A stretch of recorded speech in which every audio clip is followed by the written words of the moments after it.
বামুনগ্রাম bowling ফের জমিয়ে দিয়েছে। এর আগে কোয়ার্টার ফাইনাল যেভাবে জিতেছিল, সেমিফাইনালও সেরকমভাবেই জিততে যাচ্ছে।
ম্যাচ তো বানিয়ে দিয়েছে না। পেয়ে গেছি আজকের ম্যাচের হিরো বাবর। তো বাবরকে জিজ্ঞেস করে নেব, যেহেতু টস গেছিল বামুনগ্রামের পক্ষে, তো টস জিতলে প্রথমত কি করার ইচ্ছা ছিল? আমরা ফিল্ডিং করতাম টসে জিতলে।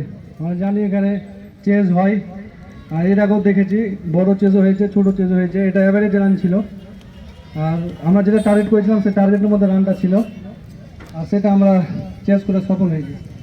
কোথাও না কোথাও কিছু ভুল ত্রুটি ছিল, যেটা দেখলাম বল করার সময় রুদ্র অনবরত মার খাওয়ার পরেও কামব্যাক 160 রান এই মাঠে যথেষ্টই কম রান বলে বিবেচনা করা হয়। তার পক্ষান্তরে প্রথমে গেলের আউট হওয়া, তারপরে আরেকটা বাইরে হোল্ডারের আউট হওয়া, কোথাও না কোথাও আম্পায়ারিং, মাঠের কমিটি সবকিছু নিয়ে তুমি কি বলবে খেলাটা?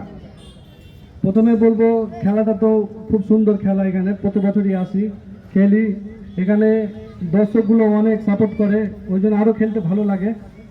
আর প্রথমে যখন আমাদের 4 উইকেট পড়ে তখন ব্যাটে আমি আর নিখিল ভাই ছিলাম।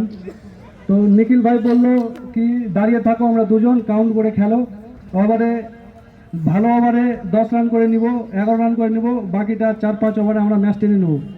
আমি ওই কথা শুনেই দেখে শুনে খেলছিলাম, আর ভালো গাইড করেছে নিখিল ভাই, থ্যাংক ইউ নিখিল ভাইকে, দিয়ে আমরা ওই রানটা চেস করতে পারলাম।